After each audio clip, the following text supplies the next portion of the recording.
ನೋಡಿ ಅಲ್ಲಿ 5 ನಿಮಿಷ ಇರ್ತಾರೆ ಸರ್. ಒಂಚೂರು ಹಸುಗಳು ನೋಡ್ತಾ ಇರೋ ಒಂಚೂರು ಹಂಗೆ 5 ನಿಮಿಷ ಬಂದರು ಹುಡುಗರಲ್ಲಿ. ಅಲ್ಲಿ ಚಿಕ್ಕಮಂಗ್ಳೂರು ಹುಡುಗರು ತೈರು ಹುಡುಗರು ಬಂದರು. 5 ನಿಮಿಷ ಬಂದರು. 5 ನಿಮಿಷ ಇರ್ತಾರೆ ಈಗೆಲ್ಲ. ಅಲ್ಲಿ ಹೇಗಿದ್ದಾರೆ ನೀವು ಅಲ್ಲೇ ಹಾಕ್ತೀರಿ ಅಲ್ಲ ಗಾಡಿ ಹಿಡಿದರೆ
ಶರತ್ ಅಂತ ವಿಶ್ವ ಹಿಂದೂ ಪರಿಷತ್ ಗೋರಕ್ಷಾ ವಿಭಾಗ ದಕ್ಷಿಣ ವಿಭಾಗ ಪ್ರಾಂತ ಸಹ ಸಂಯೋಜಕರು.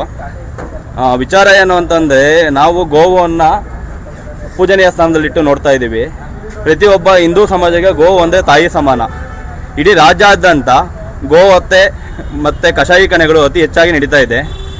ಇದರ ಬಗ್ಗೆ ಕಾನೂನು ಇದ್ದರೂ ಕೂಡ ಕಾನೂನನ್ನು ಗಾಳಿಗೆ ತೂರಿ ಅತಿ ಹೆಚ್ಚು ಗೋಕಳ್ಳತನ, ಗೋಹತ್ಯೆ, ಗೋಸಾಗಾಣಿಕೆ ಮತ್ತು ಕಷಾಯೀಕರಣಗಳು ನಮ್ಮ ಹಾಸನ ಜಿಲ್ಲೆ ಇರ್ಬೋದು, ವಿವಿಧ ಜಿಲ್ಲೆಗಳು ತಾಲೂಕಿನಲ್ಲಿ ಅತಿ ಹೆಚ್ಚು ನಡೀತಿದೆ. ಈ ವಿಚಾರವಾಗಿ ರಾಜ್ಯಾದ್ಯಂತ ವಿಶ್ವ ಹಿಂದೂ ಪರಿಷತ್ ಕರೆ ಕೊಟ್ಟು ಅಲ್ಲಿ ಸ್ಥಳೀಯ DC ಅವರಿಗೆ, ಪೊಲೀಸ್ ವರಿಷ್ಠರಿಗೆ ಎಲ್ಲರಿಗೂ ಮನವಿ ಕೊಟ್ಟರು ಇದು ನಿಂತಿಲ್ಲ. ನಿನ್ನೆನೂ ಕೂಡ ಹಾಸನ SP ಅವರಿಗೆ ಮನವಿ ಹೋಗಿ ಕೊಟ್ಟಿದ್ದು. ಮನವಿ ಕೊಟ್ಟು ಆದ್ರೂ ಅವರಿಂದ ಒಂದು ರೆಸ್ಪಾನ್ಸ್ ನಮಗೆ ಬಂದಿಲ್ಲ. ಬಂದಿದ್ದ ಕಾರಣಕ್ಕೆ ಬಜರಂಗ ದಳ ಕಾರ್ಯಕರ್ತರು ಇವತ್ತು ನೇರ ಕಾರ್ಯಾಚರಣೆಗೆ ಇಳಿದಿಟ್ಟು ಇವತ್ತು ಒಂದು 19 ಹಸುಗಳನ್ನು ರಕ್ಷಣೆ ಮಾಡಿದ್ದೀವಿ. ಒಂದು 2 ಕಷಾಯಖಾನೆಗಳನ್ನು ನಾವು ಮಾರ್ಕ್ ಮಾಡಿ DYSP ಅವರಿಗೆ ಜಾಗವನ್ನು ತಿಳಿಸಿದ್ದೇವೆ. ಆ ಕಷಾಯಖಾನೆಗಳು ಕ್ಲೋಸ್ ಆಗಬೇಕು. ಆಗಿಲ್ಲ ಮುಂದಿನ ದಿನಗಳಲ್ಲಿ ವಿಶ್ವ ಹಿಂದೂ ಪರಿಷತ್ತು, ಬಜರಂಗ ದಳ ನೇರವಾಗಿ ಕಾರ್ಯಾಚರಣೆ ಮಾಡಿ ಹಾಸನ ಜಿಲ್ಲೆಯಲ್ಲಿ ಇರುವಂಥ ಪ್ರತಿಯೊಂದು ಕಷಾಯಖಾನೆಗಳನ್ನು ಅಧಿಕಾರಿಗಳು ಆಗಿಲ್ಲ ಅಂದರೆ ವಿಶ್ವ ಹಿಂದೂ ಪರಿಷತ್ ಕಾರ್ಯಕರ್ತರು ಮುಚ್ಚಿಸ್ತೇವೆ ಅಂತ ಹೇಳಕ್ಕೆ ಇಷ್ಟಪಡ್ತೀನಿ. ಇದೆಲ್ಲ ಕಷಾಯಖಾನೆಗೆ ಹೋಗ್ತಾ ಇರೋದು ಇಲ್ಲಿಂದ ಕೇರಳ ಹೊರಗಡೆ ಬೇರೆ ಕಡೆಗೆ. ಇಲ್ಲಿಂದ ಹೊರಗಡೆ ನಾಡ್ದು ಅವ್ರ ಹಬ್ಬ ಇರೋದು ಪ್ರಯುಕ್ತ ಇಲ್ಲಿ ಹಾಸನ ನಮ್ಮ ಸಂತೆಯಿಂದ ಖರೀದಿ ಮಾಡಿ ತಗೊಂಡು ಹೋಗ್ತಾ ಇದ್ದಾರೆ. ಬಕ್ರೀದ್ ಹಬ್ಬ ಇರೋದ್ರಿಂದ ಇನ್ನು ಕಾರ್ಯಾಚರಣೆ ಆಗ್ತಿದೆ. ಇನ್ನು 2-3 ಹಸುಗಳು, ಇನ್ನು 2-3 ಗಾಡಿಗಳು ಬರ್ಬೋದು. ಇಲ್ಲಿ ವಿಕ್ಕಿ ಅಂತ ಇದ್ದಾರೆ, ನಮ್ಮ ಸೇವಾ ಪ್ರಮುಖ ಜಿಲ್ಲಾ. ಆಮೇಲೆ ಶಶಿ ಅಂತ ಇದ್ದಾರೆ, ನಮ್ಮ ಜಿಲ್ಲಾ ಗೋರಕ್ಷಕ ಪ್ರಮುಖ. ಆಮೇಲೆ ಚೇತನ್ ನಗರ ಸಂಯೋಜಕ.